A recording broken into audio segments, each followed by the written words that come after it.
창세기 11장 5절에서 9절 말씀, 하나님께서 우리에게 주신 말씀입니다.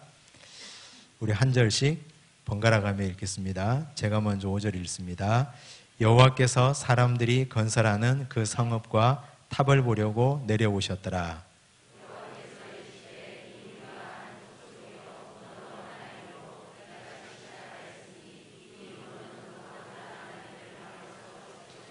자, 우리가 내려가서 거기서 그들의 언어를 혼잡하게 하여 그들이 서로 알아듣지 못하게 하자 하시고,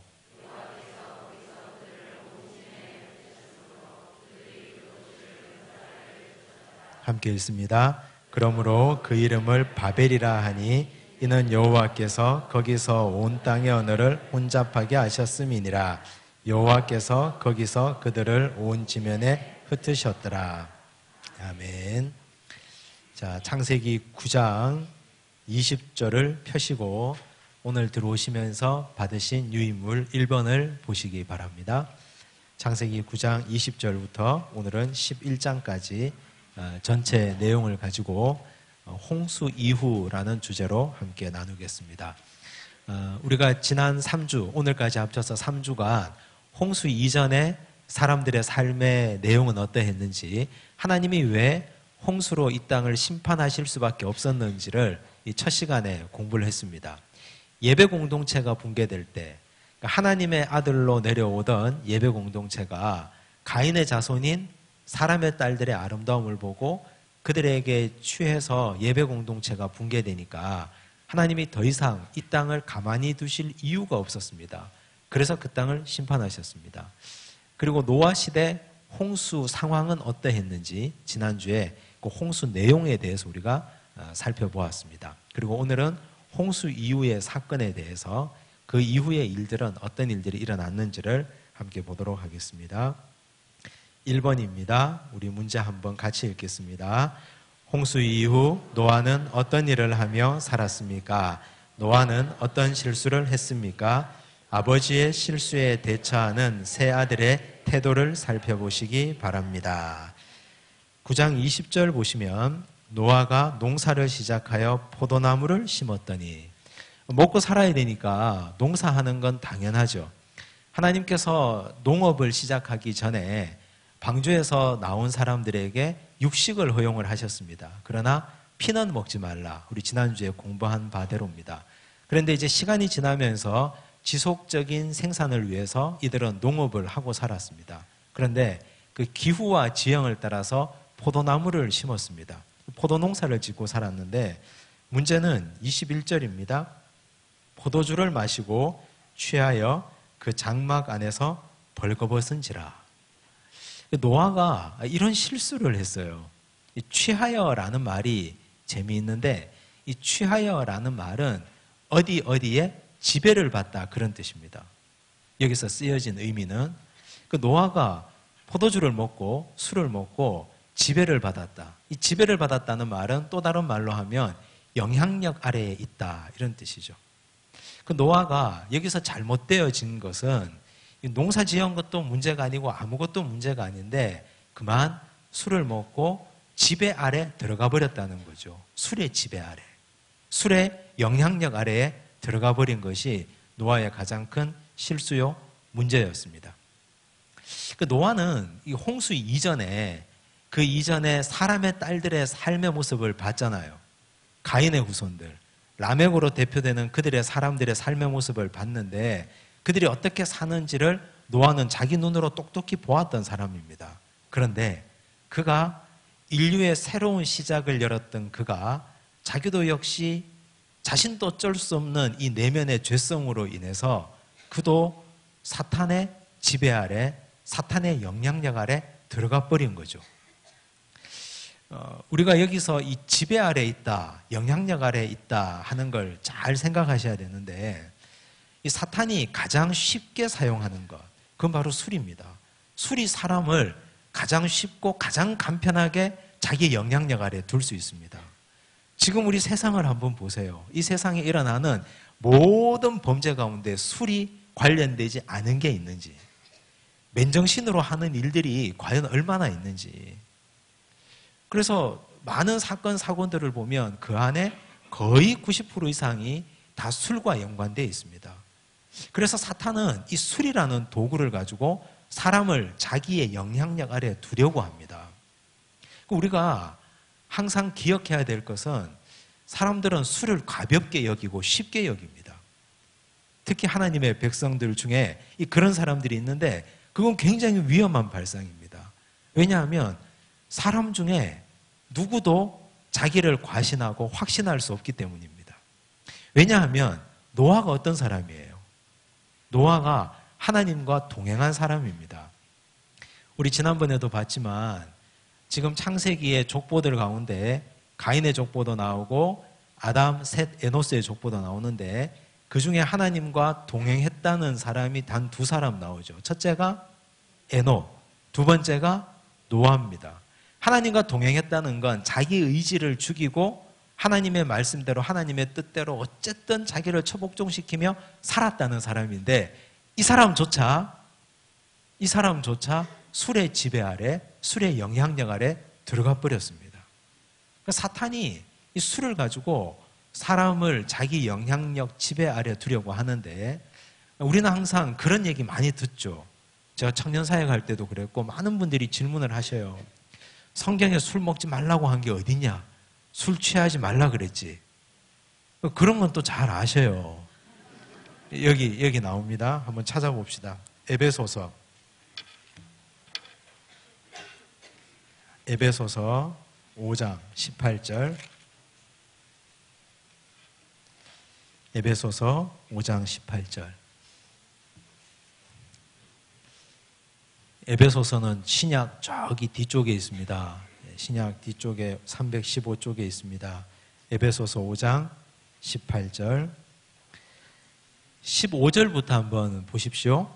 그런즉 너희가 어떻게 행할지를 자세히 주의하여 지혜 없는 자 같이 하지 말고 오직 지혜 있는 자 같이 하여. 지혜를 말하고 있어요. 술 얘기를 하기 전에. 그리고 세월을 아끼라. 때가 악하니라. 그러므로 어리석은 자가 되지 말고 오직 주의 뜻이 무엇인가 이해하라. 그러면서 갑자기 이런 얘기를 해요. 술 취하지 말라. 이는 방탕한 것이니 오직 성령으로 충만함을 받으라. 그 술 취하지 말라. 즉 술의 지배 아래 있지 말고 어디의 지배 아래 있으라? 성령의 지배 아래 있으라. 우리는 사람은 항상 어디엔가 지배를 받게 되어 있어요.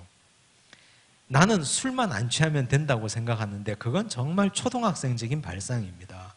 술에 취하든지 연애에 취하든지 돈에 취하든지 정욕에 취하든지 이 세상의 모든 가치, 여러 가지 수십 가지 가치에 취하든지 사람은 누구나 취해 있어요. 즉 영향력 아래에 있고 지배 아래에 있다는 말입니다. 근데 그런 것들의 영향력, 그런 것들의 지배 아래에 있지 말고 오직 우리는 성령의 지배 아래에 있으라. 이 성령에 취하라는 말이거든요.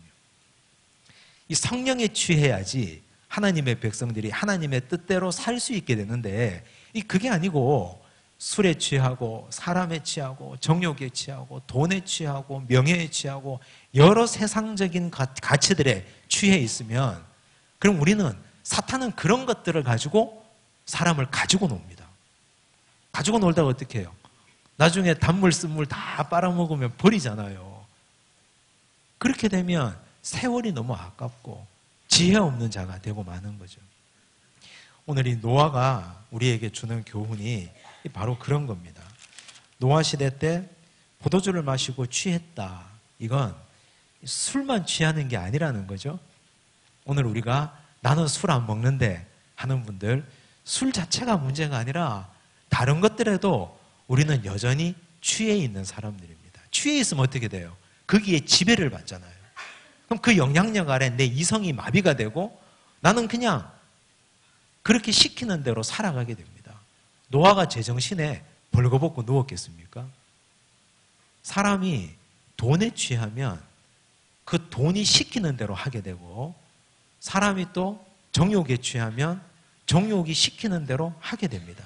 정상적인 사고로는 어떻게 저 사람이 저렇게 할 수 있을까? 이해가 안 될 정도로 그런 행동을 하게 돼요. 취해 있으니까. 그래서 가볍게 여기면 안 됩니다. 오늘 이 본문이 우리에게 주는 또 다른 교훈은 아까 말씀드린 것처럼 우리는 누구나 다 이럴 가능성이 있다. 왜냐하면 노아도 그랬기 때문에. 우리가 노아처럼 방주를 한 120년 정도 지은 내공이 있다면 노아하고 한번 맞짱을 떠볼 수 있지만 우리는 방주 12일도 못 지을걸요? 12년이 뭐예요? 우리는 하나님과 동행하는 인생을 그 정도로 살 수 없습니다. 그 정도 믿음과 그 정도 역량이 되지 않습니다.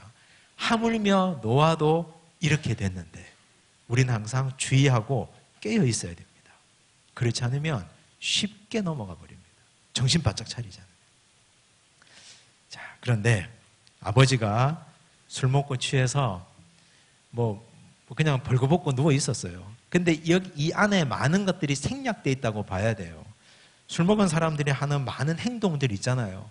다들 보신 분도 계실 테고 내가 그 당사자로 그렇게 과거에 사신 분도 아마 계실 텐데 그런 행동을 보고 이 자녀가 어떻게 했느냐.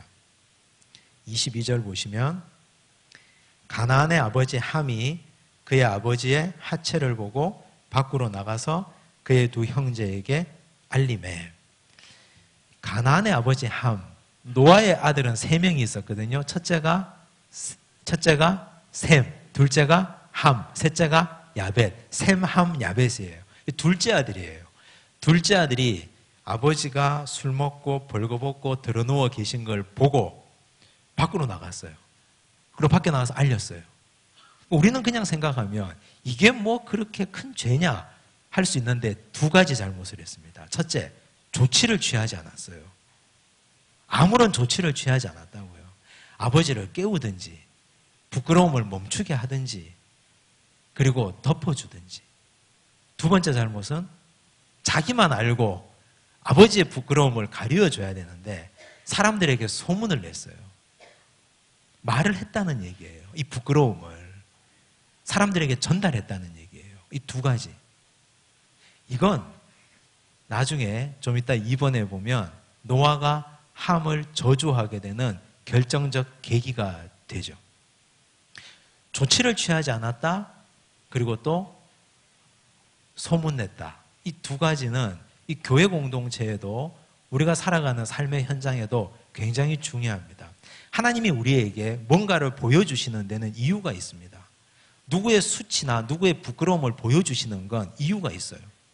그리고 누구의 어떤 이의 가난함과 어떤 이의 헐벗음을 우리에게 보여주는 것도 이유가 있습니다. 예수님이 비유하셨죠. 사마리아로 여리고로 내려가는 길에 한 사람이 강도 만나가지고 거의 죽게 됐잖아요. 누가 지나갑니까? 제사장이 지나가고 레위인이 지나가죠. 보고 그냥 지나가 버렸어요. 아무런 조치도 취하지 않고. 아무런 조치도 취하지 않았는데 누가? 선한 사마리아인이 조치를 취해 주잖아요. 예수님이 제자들에게 말합니다. 가서 너희도 이와 같이 하라. 예수님의 말씀은 조치를 취해야 돼요. 아무리 그 사람이 밉더라도. 왜냐하면 하나님도 그러셨거든요. 하나님도 아브라함이 하나님의 약속의 땅 가나안 땅에 들어갔는데 어떻게 했습니까? 가자마자 기근이 있으니까 그 땅에서 버텨볼 생각도 하지 않고 기도도 한번 하지 않고 그냥 이집트로 가버렸잖아요.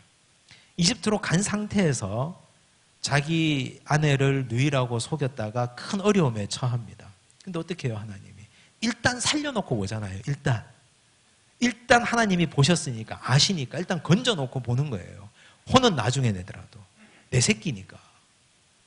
그리고 예수님도 베드로가 물 위로 걸어올 때 내려서 걸어오라. 베드로가 어떻게 했어요? 내려서 걸어가요. 근데 바람과 풍랑이 자기를 두렵게 해요. 어떻게 합니까? 시선이 흔들리죠. 그러다가 물속에 빠졌습니다. 예수님이 야, 이 믿음 없는 놈아, 그러니까 너 나만 보고 걸어오라 하지 않았냐? 넌 왜 그렇게 항상 그 모양이냐? 물 한 3번 먹고 내가 건져주마. 이렇게 하지 않았다고요, 주님이. 어떻게 해요? 주여 나를 구원하소서 하니까 즉시 마태복음 14장에 즉시 손을 내밀어 베드로를 일단 건져주셨어요. 그리고 나서 그리고 나서 말씀하셨어요. 믿음이 없다고, 믿음이 작다고 말씀하셨습니다. 오늘 우리 주님께서, 아버지께서도 우리 인생을 대하시는 방법이 아무리 큰 잘못을 하든 어떤 문제가 있든 일단은 상황을 보면 조치를 하시거든요. 근데 그걸 안 하는 건 정말 나쁜 일이에요.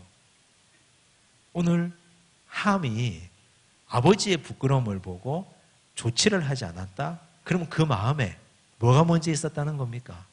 소문내야 되겠다는 마음이 먼저 있었던 거예요, 이거. 아버지의 이 부끄러움을 내가 나가서 빨리 나팔을 불어야 되겠다. 이게 먼저 있었던 거죠. 그게 악한 겁니다. 하나님의 백성은 일단은 덮어놔야 돼요. 그런데 23절 보십시오. 셈과 야벳이 옷을 가져다가 자기들의 어깨에 메고 뒷걸음쳐 들어가서 그들의 아버지의 하체를 덮었으며 그들이 얼굴을 돌이키고 그들의 아버지의 하체를 보지 아니하였더라. 셈과 야벳은 어떻게 합니까? 이 상상이 되시죠? 뒷걸음질 쳐가지고 큰 이불을 어깨에 메고 가서 일단 이렇게 더듬더듬해서 아버지를 덮어드렸어요. 그리고 다시 그 모양 그대로 나왔어요. 간 모양 그대로. 이 덮어주었다는 말이 중요하죠. 우리가 룻기 말씀 공부할 때 기억나시죠? 룻이 보아스의 타작마당에 가서 보아스에게 뭐라고 했습니까? 당신의 은혜로 주의 여종을 덮으소서. 이 덮어주는 게 은혜거든요. 은혜는 헤세드고 헤세드가 동사로 쓰이면 덮어주는 거예요. 그냥 가려주는 거예요. 너의 고통, 너의 아픔, 너의 수치, 너의 과거, 네가 지금까지 살아왔던 모든 피눈물 나는 그 모든 일들을 내가 그냥 다 덮어주마, 모른 척 해주마, 가려주마. 이게 은혜거든요. 그래서 하나님의 구원 역사에 있어서 덮어줌의 은혜가 없었다면 우린 여기 있을 수 없습니다. 하나님이 하나하나 다 한번 들춰보세요. 우리 죄를. 지난날 내가 살았던 모든 삶의 족적들을 다 들추어가지고 만천하에다 공개해 보세요. 부끄러워서 살 수가 없어요. 저부터 살 수가 없어요. 덮어주니까 살고 있죠. 아닌 척하고 살고 있는 거죠. 그래서 기독교 신앙은 나도 하나님의 은혜로 가리움을 받았으니 하나님이 나를 덮어주셨으니 우리도 덮어주는 게 먼저 돼야 돼요. 사랑과 정의에 대한 얘기를 사람들이 하잖아요. 정의가 먼저냐 사랑이 먼저냐 둘 다 하나예요. 근데 굳이 선후를 따지자면 일단은 덮어놓고 생각해야 돼요. 일단은 왜냐하면 나도 가리움을 받은 존재가 내가 어떻게 사람을 들추어낼 자격이 있습니까? 내가 지금 셈과 야벳은 아버지를 덮어드렸어요. 이 큰 차이가 이들은 아무렇지도 않은 작은 차이라고 생각했을지 몰라도 나중에 이들의 운명을 결정하는 결정적 차이가 됩니다. 2번을 보겠습니다. 함께 읽겠습니다. 술에서 깬 노아는 세 아들에 대해 어떤 말을 하였습니까? 노아의 말을 어떻게 이해해야 할까요? 사람들은요, 노아의 이 저주를 보고 두 가지 반응 정도를 보여요. 첫째, 아버지가 어떻게 자식들에게 이런 저주를 할 수 있나? 두 번째, 노아가 이렇게 저주한다고 해서 진짜 그렇게 되나? 이런 두 가지 반응을 보여요. 한번 보셔요. 24절. 노아가 술이 깨어 그의 작은 아들이 자기에게 행한 일을 알고 이에 이르되 가나안은 저주를 받아 그의 형제의 종들의 종이 되기를 원하노라 하고 또 이르되 셈의 하나님 여호와를 찬송하리로다. 가나안은 셈의 종이 되고 하나님이 야벳을 창대하게 하사 셈의 장막에 거하게 하시고 가나안은 그의 종이 되게 하시기를 원하노라 하였더라. 아무튼 결론은 함과 함의 아들 가나안이에요. 함의 아들이 가나안이거든요. 즉 함의 자손이라는 말이에요. 가나안이라는 이름을 대표로 해서 함으로 시작해서 함의 자손들은 셈과 야벳의 종들이 될 것이다. 여기서 종이라는 말은 섬기는 자가 될 것이다, 이런 뜻이에요. 그들을 섬기는 자가 되어야 할 것이다. 지배받는 자가 되어야 할 것이다. 우리가 여기서 어떻게 아버지인 노아가 이렇게 할 수 있나, 이 질문에 대한 답을 하자면 이건 노아가 한 말이라기보다는 하나님이 노아의 입을 통해서 하신 말씀이에요. 그리고 하나님이 그 당시에 이분들에게 말씀하심으로 앞으로 오고 올 모든 인류에게 표본으로 시범 케이스로 삼으시려는 의도입니다. 어떻게 하라고요? 덮어주고 가려주고 조치를 취해주라. 덮어주고 가려주고 조치를 취해주지 않으면, 아무런 조치도 취하지 않고 소문내기에 급급한 자들, 사람들 위에 지도자가 될 수 없다. 항상 그들은 다른 사람들을 섬기는 자가 될 수밖에 없다. 좀 더 심하게 말하면 종노릇하며 살 수밖에 없다. 그럼 우리나 우리 자녀들이 리더가 되고 우리나 우리 자녀들이 사람들에게 머리가 되려고 한다면 공부만 잘해서 되는 게 아니에요. 우리가 우리 자녀들을 위해서 기도할 때 이렇게 기도하잖아요. 하나님, 우리 자녀들 아무개가 머리가 될지언정 꼬리가 되지 않게 하시고 항상 앞서는 자가 되게 하시고, 이렇게 기도하잖아요. 근데 이런 게 인성이거든요. 공부 잘한다고 되는 게 아니에요. 리더가 된다는 건. 그건 일단은 문제를 보면 조치를 취해주고, 그 다음에 부끄러움은 가려주고 자기 선에서 덮어야 돼요. 계속해서 확대하고 재생산한다면 그때는 큰 문제가 생깁니다. 신앙생활 하다 보면 여러 교회들을 섬길 때가 있잖아요. 지역을 옮길 때나 상황에 따라서. 그럼 우리가 지금까지 지나온 교회들을 보면 교회 문제들이 왜 문제가 생깁니까? 왜 교회가 갈라지고 왜 교회가 사람들에게 손가락질을 받습니까? 이 두 가지 문제 아닙니까, 결국?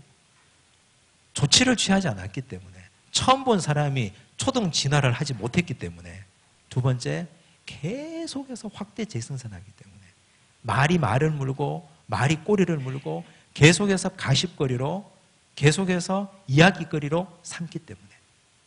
그래서 그렇대? 그렇대. 그렇단다.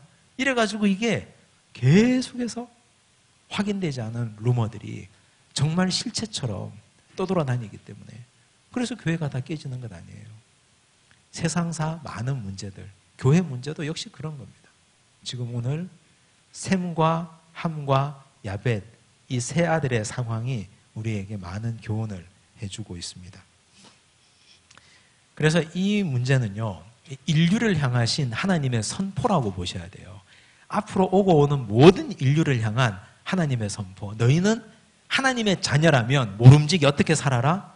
문제가 있는 자 조치를 취해주라. 그리고 부끄러움은 가려주라. 덮어주라. 이건 인류를 향한 하나님의 위대한 사랑의 선포예요. 그렇다고 노아가 잘했다는 거 아니에요. 하나님은 노아를 어떻게 심판하셨습니까? 29절 보십시오. 그의 나이가 950세가 되어 죽었더라. 뭐 죽은 게 심판입니까? 이럴 수 있는데, 사실 노아는요, 이전까지, 이 사건 이전까지 노아는 에녹의 경지에까지 올랐던 사람이에요. 에녹이 하나님과 300년 동행하다가 죽음을 보지 않고 올라갔잖아요.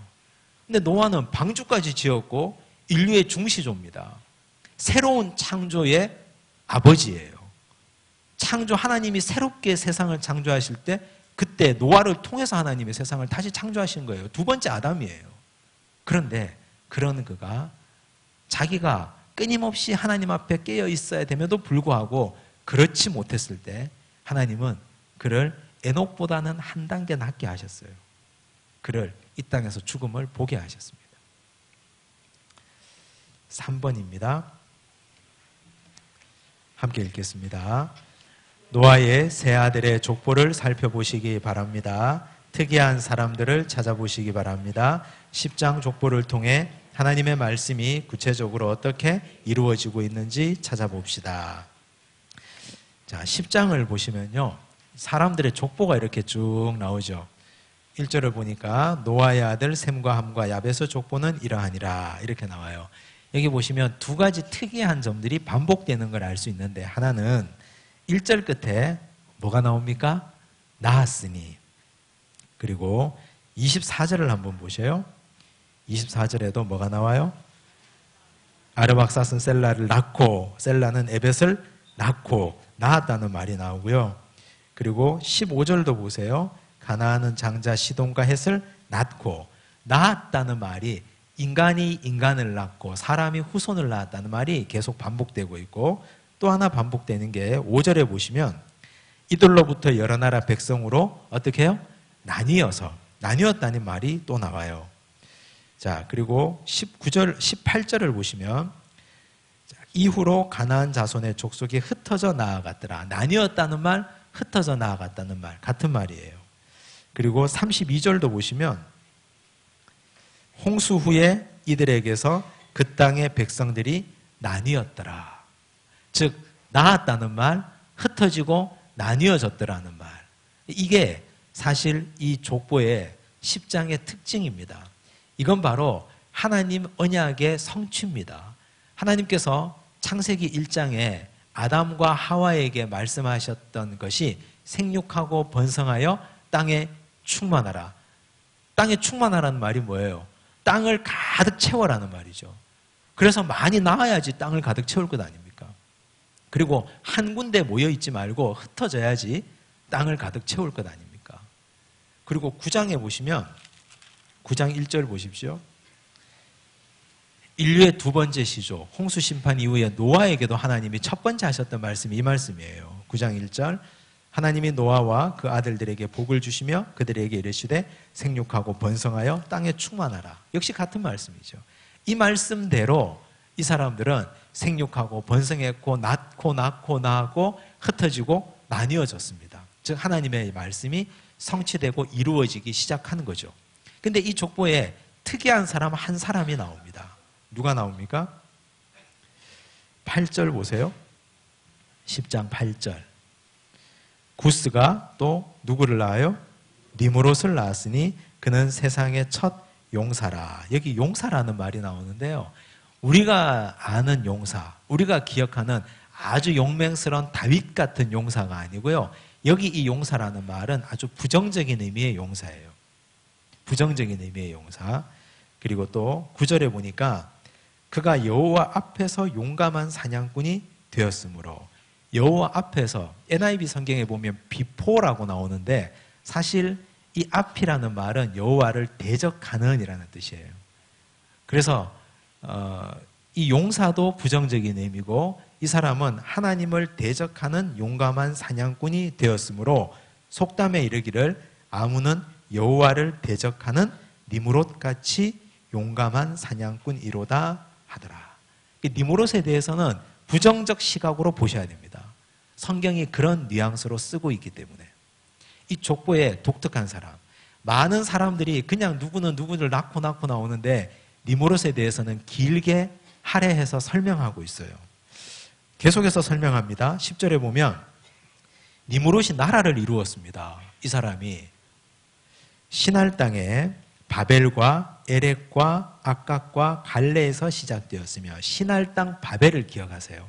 우리가 좀 이따가 살펴볼 바벨탑이 시날 평지에 세워졌거든요.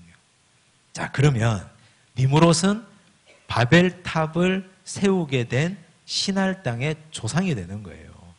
그리고 또 그가 그 땅에서 아수르로 나아가 니느웨와 르호보딜과 갈라와 및 니느웨와 갈라 사이에 레센을 건설하였으니 이는 큰 성읍이라.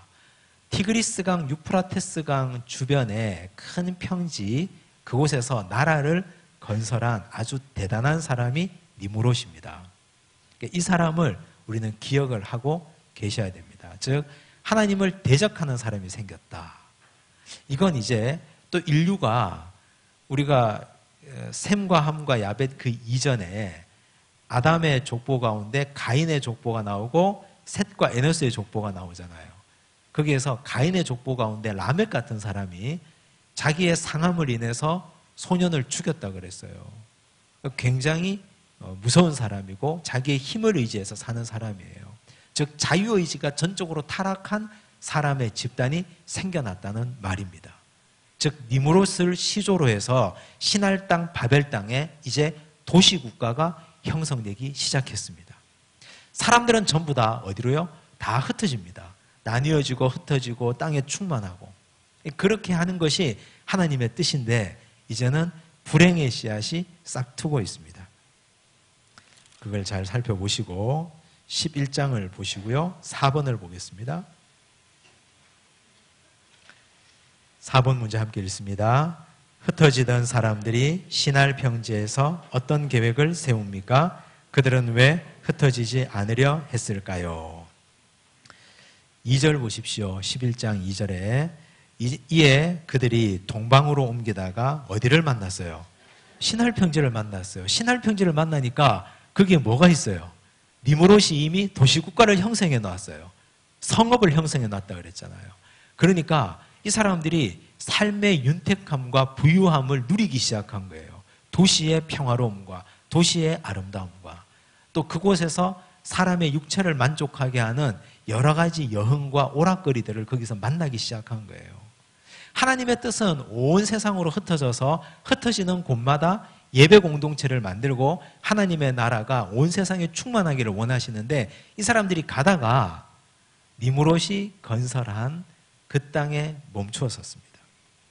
이미 그곳에 어느 정도 문명이 형성되었느냐. 3절 보시면 벽돌을 만들어 견고히 굽자 하고 이에 벽돌로 돌을 대신하며 역청으로 진흙을 대신하고. 돌로 건축을 하게 되면 어느 정도까지 높이 쌓을 수 있을까요? 돌탑 쌓아 보셨습니까? 그 산에 올라가면 사람들이 돌탑 쌓잖아요. 돌로 탑을 쌓으면 어느 정도까지 쌓을 수 있을까요? 사람 키 높이? 인간이 쌓으면? 그만큼 쌓을 수 있을까요? 아무리 기단을 넓게 해도 돌을 갈거나 깨거나 편편하게 만들지 않으면. 근데 지금 이 상황은 돌을 대신해서 뭐가 생겼다?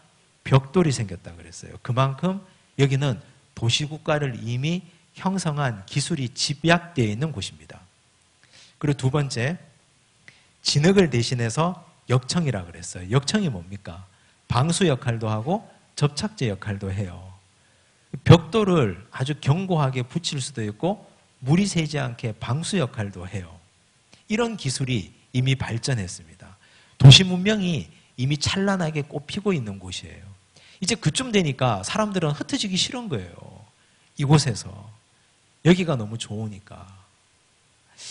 이건 우리가 오늘 깊이 있게 생각해 봐야 되는 문제인데, 교회의 정체성이 뭡니까? 하나님의 백성, 건물로서의 교회 말고 하나님의 백성, 사람으로서 교회의 정체성은 흩어지는 거예요. 흩어지는 거. 사도행전 1장 8절에 오직 성령이 너희에게 임하시면 너희가 권능을 받고 나면 어떻게 해야 돼요? 예루살렘과 온 유대와 사마리아와 땅끝까지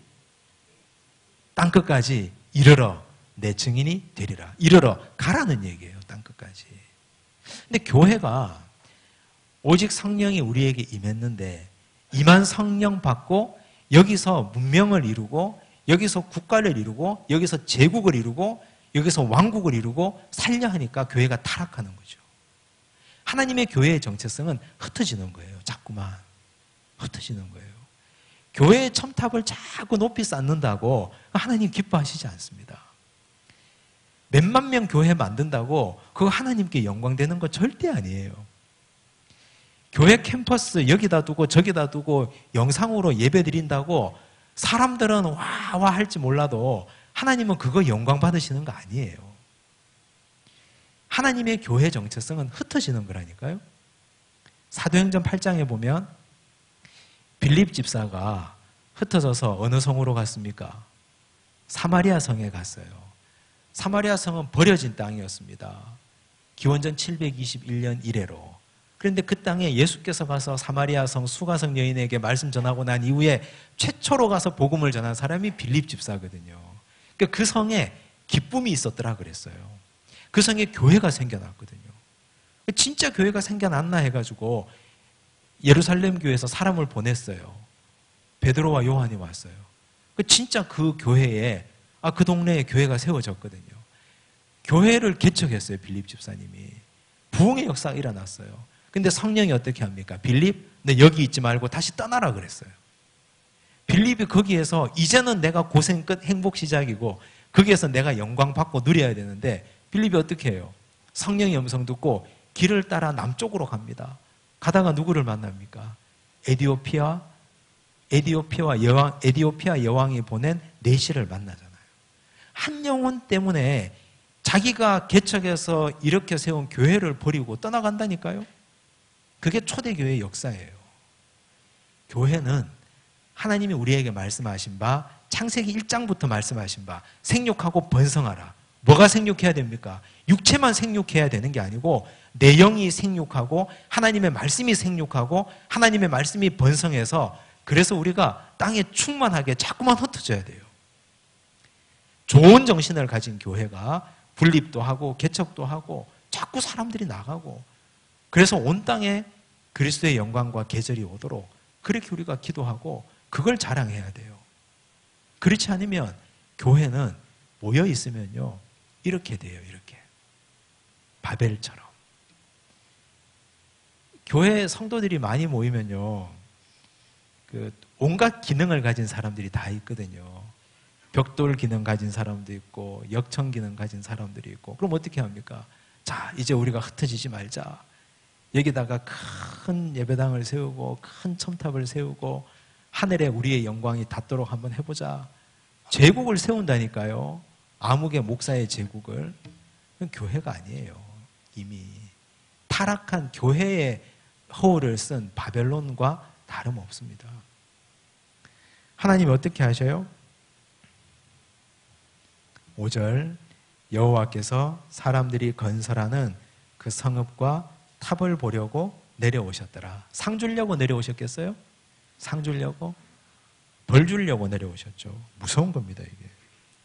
5번 문제입니다. 함께 읽겠습니다. 하나님께서 내려오셔서 하신 일이 무엇입니까?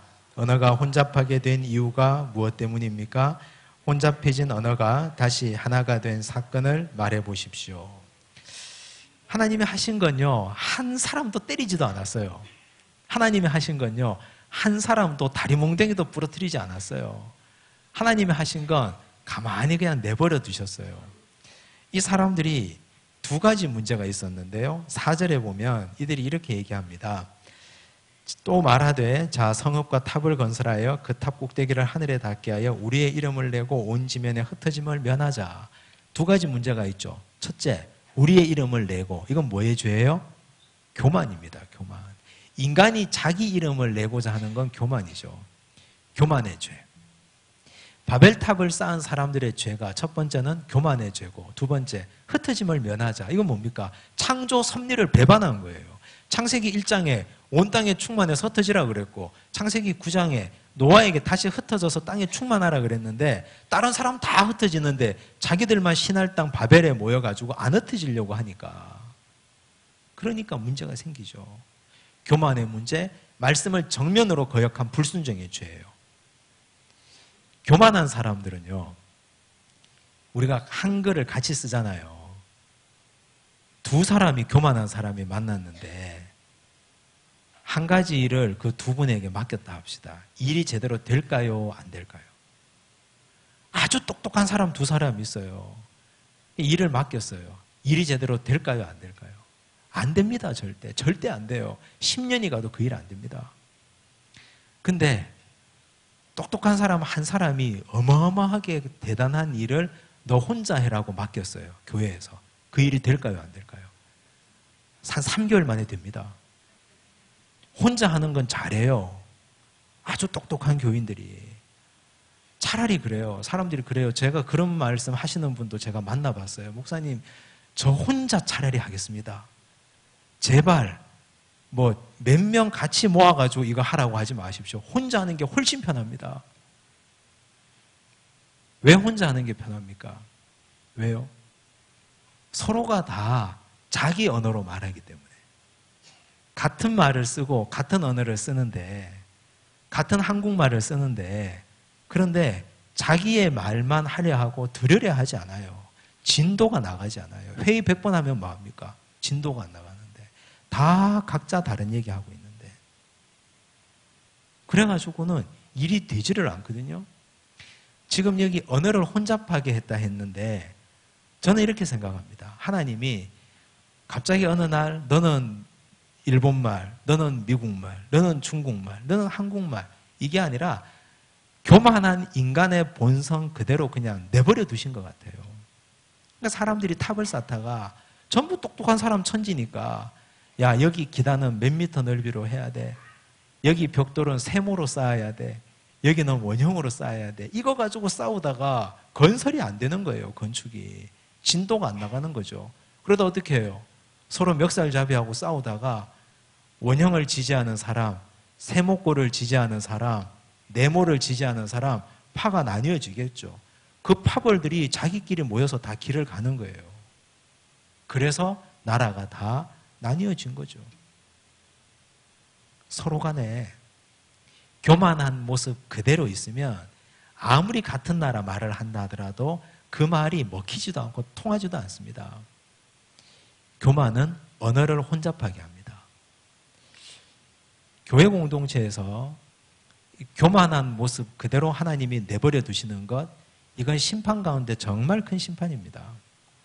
지금 여기 7절 보셔요.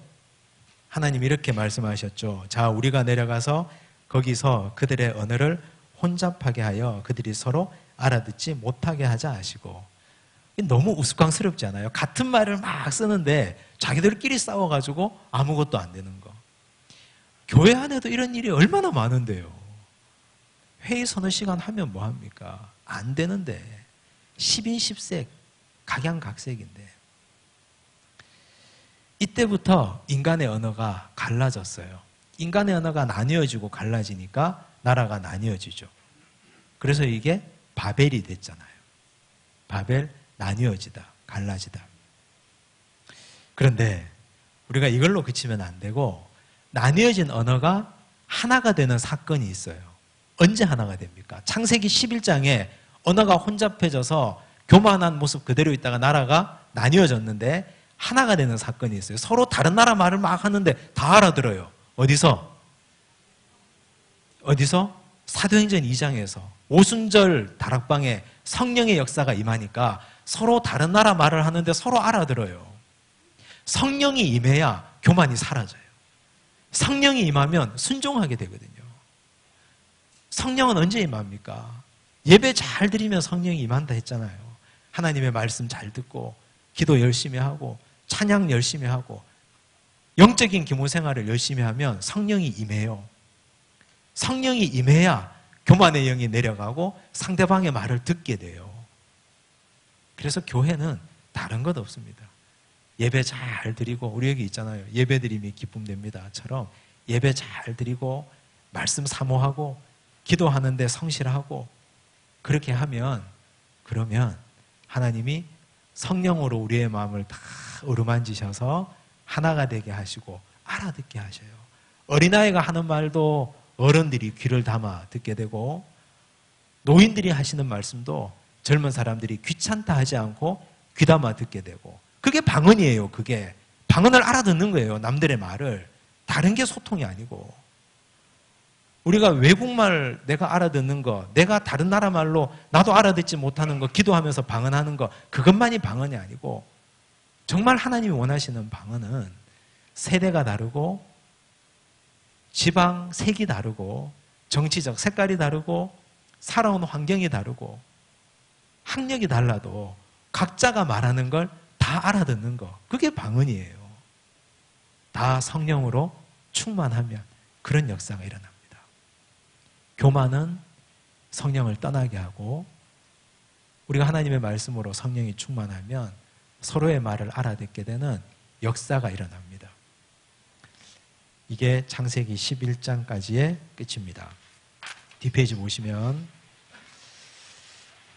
한 걸음 더 읽어보겠습니다. 하나님과 동행한 노아도 자신을 지키지 못해서 큰 실수를 저질렀습니다. 지속적으로 자신을 지키기 위해서 가장 필요한 것은 무엇인지 생각해 봅시다.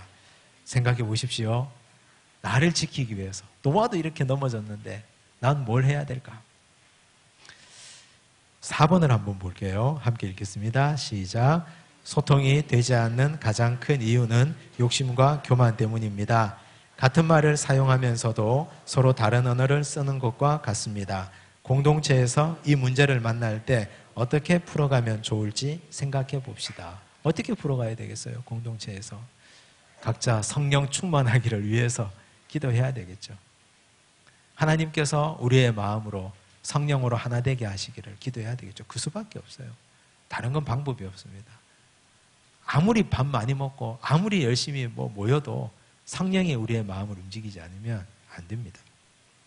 말씀으로 살아내기, 노아처럼 넘어지지 않고 끝까지 믿음을 잘 지켜나가도록 우리 자신의 약점을 살피고 넘어지지 않도록 믿을 만한 분들에게 기도 부탁하시기 바랍니다. 2번, 안주하고 머물러 있지 않고 열정을 가지고 복음을 전하는 사람이 되도록 결단합시다. 머물러 있으면 안 된다 했죠. 우리는 흩어지고 충만하고 자꾸만 세상 가운데로 나가서 하나님의 복음을 전하는 자들이 되어야 합니다. 교만과 욕심을 버리고 모든 사람들과 깊은 영적 소통을 할 수 있도록 마음을 잘 기경해 나갑시다. 이렇게 결단하시고 지내시기 바랍니다. 우리가 3주 동안 노아 이야기를 홍수 이전, 홍수 사건, 홍수 이후를 통해서 살펴봤습니다. 잘 기억하시고 하나님 주신 귀한 은혜를 마음에 새기시기를 바랍니다. 기도하겠습니다. 하나님 아버지 감사합니다.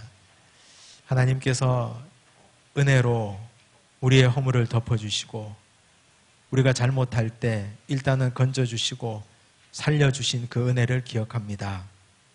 함이 아버지의 허물을 들추고 조치를 취해주지 않았을 때 하나님이 그를 노아의 입을 통하여 저주하셨던 것처럼 우리도 그런 불행한 일을 겪지 않도록 은혜 내리워 주시옵소서. 우리도 하나님의 은혜에 가리움을 받은 죄인들이오니 하나님 우리도 타인의 허물을 볼 때 덮어주는 넉넉한 마음 허락하여 주시옵소서. 주님, 또 우리가 하나님께서 주신 믿음대로 나뉘어지고 흩어지며 복음 들고 세상 한가운데로 나아갈 수 있는 교회다운 사명을 감당하도록 축복하여 주시옵소서. 제국을 건설하는 오만하고 교만한 모습을 가지지 않게 하여 주시고 하나님께서 우리에게 성령으로 은혜 내리워 주시사 우리 마음이 기경되어서 우리의 영과 혼과 우리의 모든 생각까지도 온전히 겸손해져서 어떤 사람의 말도 귀담아 들을 수 있는 넉넉한 마음 허락하여 주시옵소서. 이제 우리가 새해를 맞이했습니다. 올 한 해 하나님께서 주신 귀한 비전대로 예배드림이 기쁨이 되오니 그 말씀 가지고 그 능력 힘입어서 살아가도록 축복하여 주시옵소서. 모든 말씀 예수님 이름으로 기도드리옵나이다. 아멘.